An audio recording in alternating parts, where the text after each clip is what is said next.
A crise da Covid-19 vem atingindo com uma intensidade muito grande os presídios. A população carcerária do país, que já vivia momentos complicadíssimos, agravou-se com a questão da Covid. E sobre esse assunto nós vamos conversar com o Dr. Antônio Tavares, que é juiz auxiliar da presidência do Conselho Nacional de Justiça. Antônio, a gente poderia começar essa entrevista falando exatamente sobre isso. Como a Covid entrou no sistema penitenciário brasileiro? Prezado Maurício, é um prazer falar contigo, falar com as senhoras e os senhores espectadores da TV Senado. Agradecemos aqui imensamente a oportunidade de falar com o cidadão brasileiro, com o contribuinte brasileiro, para que ele tenha acesso a um tema tão delicado num momento triste e especial da nossa história. Respondendo de imediato a sua primeira pergunta, as más condições no cárcere brasileiro são históricas e foram reconhecidas pelo Supremo Tribunal Federal a partir da DPF 347, o estado de coisas inconstitucional. A partir desse reconhecimento, viu-se que o sistema opera aproximadamente 70% para além da sua capacidade, com confinamento excessivo, condições sanitárias ruins e atendimento de saúde deficiente. O sistema carcerário afetado pelo coronavírus já é uma situação bastante desfavorável, o que facilitou a propagação. Agora, pelo menos os dados que eu tenho aqui em mãos, que são do final do mês passado, do final de julho, é que nos últimos 30 dias, quer dizer, durante o mês de julho deste ano, houve um aumento de 82,3% nos casos de Covid dentro dos presídios. Como é que está essa situação atualmente? Só fazer um pequeno adendo. Semanalmente, o Conselho Nacional de Justiça, a partir da página cnj.jus.br/sistema-carcerário, toda quarta-feira, a nova atualização acerca dos números da pandemia no sistema carcerário e no sistema socioeducativo. Os números mais atualizados que eu tenho em mãos, eles vêm de 17 de agosto e contam aproximadamente 61,7% de aumento dos casos no último mês e 7,7% na última semana. Atualizados os dados, eu vou passar a resposta em si à sua pergunta. O que vem acontecendo é uma perenidade do enfrentamento da pandemia. A pandemia foi algo inesperado, algo novo para nós, né? No uso de máscara, voltamos a usar largamente o álcool gel, isso na nossa vida cotidiana. No ambiente de confinamento isso fica muito complicado. Dadas as condições relacionadas na resposta anterior para a caracterização desse estado de coisas inconstitucional, o que se vê é que a perenidade do enfrentamento da pandemia levou a uma maior testagem. E quanto mais se testa, maior vai ser o aumento, né, o incremento dos casos no sistema carcerário e no sistema socioeducativo também. É porque a testagem tem sido um grande problema do ponto de vista geral, né?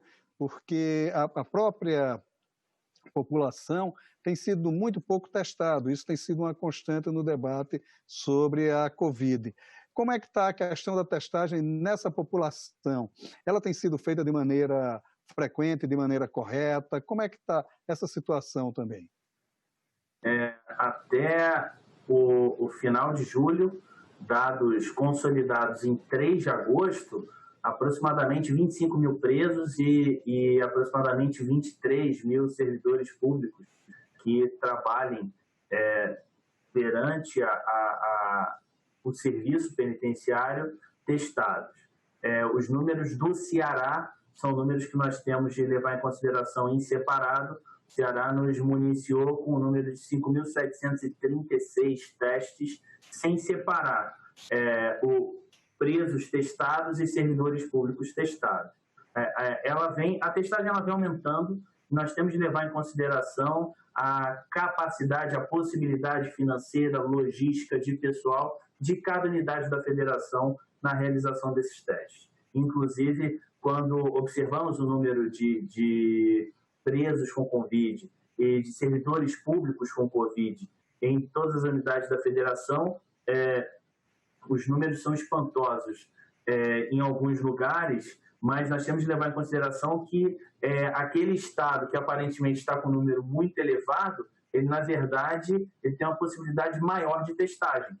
Então, por isso que os números talvez apareçam de uma maneira tão discrepante. Na verdade, aquele estado ele tem a possibilidade de testar mais e, desse modo, há um incremento no número de casos.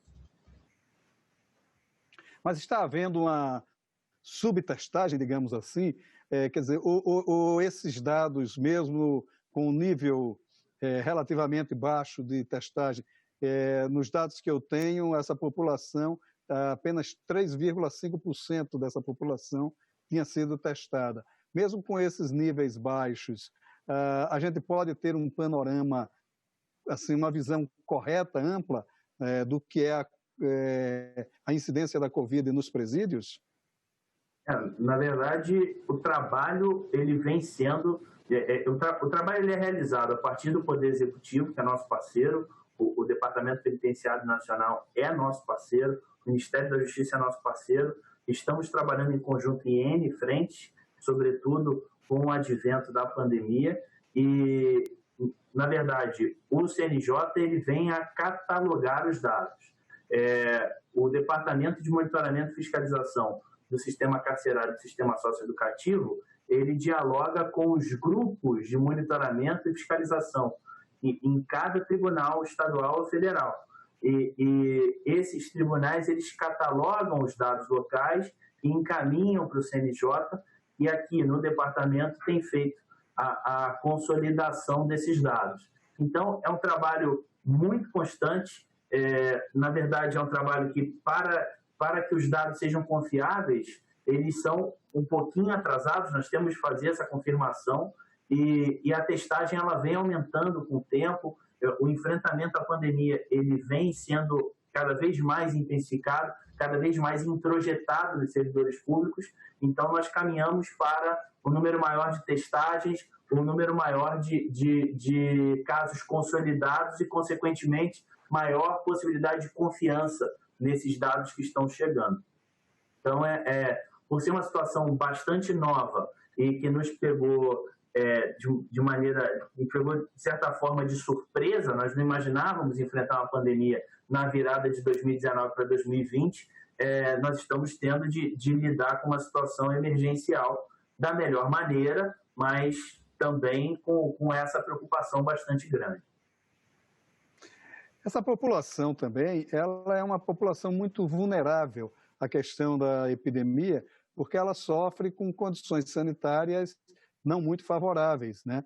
Quer dizer, a situação dos presídios no Brasil, elas sempre foram muito complicadas porque é de alta concentração, uma população muito concentrada, e também condições sanitárias muito complexas. Quer dizer, isso de certa forma também tem agravado a situação da pandemia nesta população? Há uma atuação em parceria do Poder Executivo, Poder Judiciário, também do Poder Legislativo, certamente. Na nossa separação constitucional de poderes, a administração efetiva do sistema carcerário cabe ao Poder Executivo, e ao Poder Judiciário cabe essa fiscalização ativa, né, de não só apontar os problemas, também trazer soluções. Neste espectro de atuação de fiscalização ativa, de monitoramento efetivo, a Resolução 313 do Conselho Nacional de Justiça e a Recomendação 62 do Conselho Nacional de Justiça, específicos esses atos sobre a pandemia, eles indicaram o uso de montantes obtidos com as penas alternativas, as penas restritivas de direito, socialmente conhecidas como cestas básicas, para amenizar as dificuldades enfrentadas pelos servidores públicos da área prisional e também cidadãos presos. Houve uma transferência de recursos, penas pecuniárias muito, muito grande, de aproximadamente R$ 55.800.000, Então, essa atuação tem sido muito efetiva para a aquisição de EPIs, aquisição de máscaras, melhora da situação sanitária, tudo isso detalhado nesse site que eu vou pedir licença para falar de novo, cnj.jus.br/sistema carcerário, possibilitando que o cidadão brasileiro, o contribuinte brasileiro, possa ver ali as iniciativas. E, mais uma vez, eu vou ressaltar o trabalho em conjunto com o DEPEN, que também vem articulando numerário vindo do Fundo Penitenciário Nacional, que está sob os cuidados do DEPEN, para o enfrentamento da pandemia. Então, há um trabalho conjunto, há uma atuação realmente muito interessante, esforços não estão sendo medidos, mas o problema realmente é muito grave. Há também uma situação muito complicada com relação aos servidores públicos, aos servidores dos presídios, né, que também tem um número expressivo de infectados, né? Como é que está a situação desses trabalhadores atualmente também? Além do trabalho local que está sendo feito, né, cada grupo de monitoramento, fiscalização, cada secretaria penitenciária local, eles estão tendo essa preocupação com os seus servidores. Essa alocação de numerário que eu falei na resposta anterior, ela leva em consideração também a proteção desses servidores, porque esses servidores eles entram e saem da casa prisional, de modo que eles possam estar mais protegidos para o trabalho e para o convívio social também. São peças-chave no combate à pandemia, seja pelo trato direto, seja pela situação, como eu vinha falando agora, né, são pessoas que entram e saem desses ambientes de confinamento. Então, há essa preocupação de que seja aumentada a condição de trabalho deles, seja fornecido um número cada vez maior de EPIs. Essa preocupação é muito grande, é muito constante. Tanto que, ao monitorar o número de pessoas infectadas no sistema carcerário e no sistema socioeducativo, há a distinção de servidores públicos e de cidadãos presos, de modo que a gente possa acompanhar efetivamente o número de servidores públicos que estejam infectados por Covid. Estes servidores, eles ficam mais ou menos ali com a mesma situação dos servidores da saúde, né? Porque eles têm que lidar diretamente com esses presidiários e, ao mesmo tempo, conviver com seus familiares. Há algum projeto de isolamento desses servidores, pelo menos quando eles estão fora do ambiente de trabalho? Isso aí. O enfrentamento da pandemia, por nós trabalharmos, nós vivermos num país tão grande e trabalharmos com essa situação da fiscalização, isso aí seria um enfrentamento mais local, realmente, de cada secretaria prisional, e seria uma atuação mais afeta ao Poder Executivo. Na nossa atuação aqui, o que nós temos feito é essa articulação para assegurar a saúde dos servidores do sistema carcerário e do sistema socioeducativo. E como é que está sendo feita essa fiscalização? Quer dizer, de certa forma, esses servidores estão sendo... Está havendo uma proteção a esses servidores? Porque a gente já sabe que eles trabalham em condições complicadíssimas, né? Mas, de qualquer forma, a atenção que está sendo prestada pelos estados a esses servidores tem sido a contento? Olha, aparentemente, a testagem deles vem sendo feita. O catálogo, né, dos servidores que teriam sido contaminados com Covid e aqueles que também, infelizmente, tenham vindo a óbito, esses números eles vêm chegando para nós. Nessa atualização mais recente, de 17/8, nós temos no sistema prisional, até agora, 165 óbitos registrados, um aumento de 26,9% nos últimos 30 dias e 2,5% na última semana. Até agora, 7.143 casos confirmados com 75 óbitos. Este é o número que vem desses grupos de monitoramento e fiscalização locais, bem como das secretarias prisionais locais. Esses números, eles estão, assim, dentro de uma estabilidade, eles têm crescido, têm diminuído? Como é que está a situação desses servidores públicos com relação à pandemia como um todo? Quer dizer, esse aumento na última semana é de 26,9%. Quando o vírus chegou de maneira mais forte no Brasil, né, a pandemia se encaminhou para o território nacional, com a edição da Recomendação 62, houve um norte robusto para os magistrados que eles reavaliassem a necessidade das prisões, né, levando em consideração questões fáticas, né, se o fato, a gravidade do fato cometido, o fato pelo qual aquele cidadão estava preso, as suas condições de saúde, né, pessoas com baixa imunidade, pessoas idosas, pessoas gestantes e também aquelas que têm aos seus cuidados pessoas com a saúde vulnerável, né? Também levou-se em consideração a situação da casa prisional, situação de confinamento, situações de higiene. A partir do momento em que essas decisões foram tomadas, e com a devida parcimônia, vê-se nacionalmente que os magistrados tiveram parcimônia nessa decisão, tanto que é algo interessante, não é relacionado à pergunta, mas é algo interessante que se registre, que pelo nosso catálogo aqui, aproximadamente 2,5% apenas dos cidadãos que foram soltos ou não ingressaram no sistema carcerário por força da Covid-19 reiteraram condutas delitivas, apenas 2,5%, o que demonstra essa parcimônia, mas a partir do momento em que, por essas decisões, desanuviou-se, de certa forma, o sistema carcerário, vê-se que a questão do Covid vem sendo enfrentada pelos servidores públicos com um pouco mais de tranquilidade. Mais um aumento de 30 dias de 26,9% é muito grande. Um aumento de 2,5% em uma semana é bastante alvissareiro, né? De que nós estamos nos aproximando do platô, né? Como falam, mas ainda temos um mês complicado de 26,9%. Quer dizer, são dados muito complicados, né? Quer dizer, o senhor reiterou aí um aspecto muito interessante que tem gerado, até de certa forma, alguma polêmica, né? Que é uma certa flexibilização no cumprimento de algumas penas, né? Em evitar que delitos menos graves sejam levados à prisão, né? Como é que está repercutindo essas medidas na população como um todo? Há algum estudo sobre isso? Alguma análise sobre essa questão?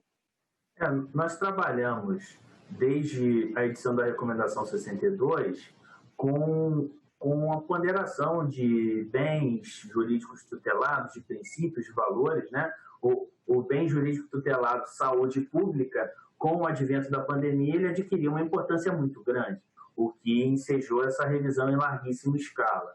No primeiro instante, houve um número muito grande de vozes contrárias, mas com o passar dos meses e essa reiteração até agora catalogada de 2,5%, parece que a situação ela entra numa aceitação melhor. E vale ressaltar que desde o início, o Comissariado das Nações Unidas para os Direitos Humanos, o Programa das Nações Unidas para o Desenvolvimento, dentre outros agentes externos, elogiaram a medida tomada pelo Brasil a partir da Recomendação 62 do CNJ, bem como outros estados democráticos tomaram medidas semelhantes, como a Espanha, a Inglaterra, a França. Nos Estados Unidos, o estado de Nova York tomou medidas semelhantes e também, levando em consideração estados com um ordenamento não democrático, o Irã também tomou decisão semelhante à do Brasil. Agora, a epidemia, ela salientou alguns problemas que já havia em nossa sociedade como um todo, a questão dos invisíveis. Eram pessoas que, por estarem fora de programas de governo e fora do mercado de trabalho, elas praticamente não eram vistas, né? No sistema carcerário também salientou-se várias outras condições, além dos problemas sanitários. pós-pandemia, o que é que a pandemia pode trazer de lição e o que de melhoria o Conselho poderia, de certa forma, orientar para que fossem tomadas medidas para que desse melhores condições de vida a essa população? Maurício, eu vou responder a sua pergunta. Antes, me permita não cair num ato falho da minha última resposta. Eu falei que o Brasil tomou a decisão. Eu falei errado. O Conselho Nacional de Justiça não é um órgão jurisdicional. Ele emite essa recomendação 62, que é um norteamento robusto aos magistrados. É cada juiz, é cada tribunal quem decide. A liberdade jurisdicional do artigo 93, inciso 9 da Constituição, mantém-se íntegro. Então, assim, não é uma decisão, é uma recomendação robusta emitida pelo Conselho Nacional de Justiça. Agora, passando a resposta à sua pergunta. É muito difícil que a gente trate de uma maneira categórica sobre o pós-pandemia, uma vez que nós ainda enfrentamos o problema, né? Ainda não estamos vendo de maneira muito clara a luz no fim do túnel. Eu tendo a ser bastante otimista e já vejo alguma claridade, alguma luminosidade à frente. Como eu exemplifiquei aqui, o aumento de 2,5% no número de casos entre agentes penitenciários significa que nós estamos caminhando para uma diminuição. É um sinal claro disso, a meu ver. Mas o que vale ressaltar? Né? A partir vou falar mais uma vez da recomendação 62, foi fomentado que magistrados e tribunais participassem de comitês locais e regionais para o enfrentamento da pandemia, participando conjuntamente da tomada de decisão. Esse contato institucional vem se fortalecendo bastante nesse momento difícil e prolongado, de modo que venha a ser um embrião da ação conjunta que precisamos ter para o enfrentamento nesses dias posteriores. Nós temos uma vontade, muito mais que uma vontade política, uma vontade social de que isso melhore. Eu venho notando isso de uma maneira muito interessante. A preocupação da sociedade brasileira com o cárcere. E isso é muito interessante. Isso é um sinal, a meu ver, de evolução nossa. Nós estamos preocupados com essa questão. Certo. Mas, de qualquer forma, abriu-se, quer dizer, uma certa porta para se analisar melhor as condições desses presídios brasileiros. Né? Eu sei que já vinha estudos, o Ministério da Justiça faz frequentemente estudos sobre a condição dessa população, mas essas condições ficaram mais visíveis, embora a imprensa de vez em quando divulgue isso, de certa forma, essas condições ficaram mais visíveis com o advento da pandemia também, né? O que poderia suscitar em ações de melhoria. O senhor acredita nisso? Acredito que o debate tenha sido fomentado pela pandemia, sim. Acredito que nós tenhamos um quadro para o futuro de que a situação carcerária brasileira, a situação socioeducativa brasileira venham a adentrar o centro do debate nacional.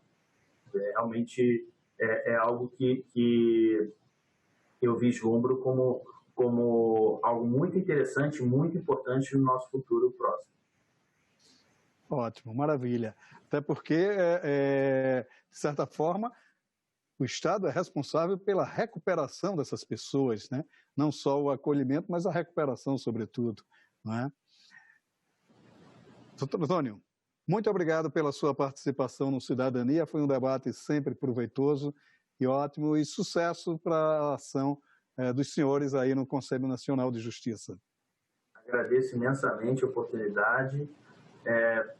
Vamos passar por esse problema enorme que toda a sociedade brasileira está enfrentando e vamos sair mais fortalecidos como nação.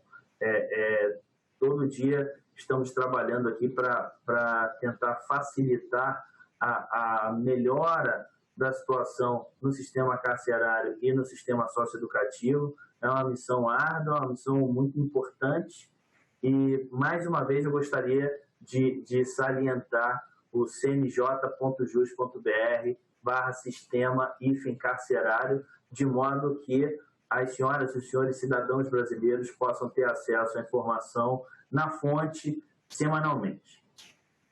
Muito obrigado mesmo pelo convite. Muito obrigado.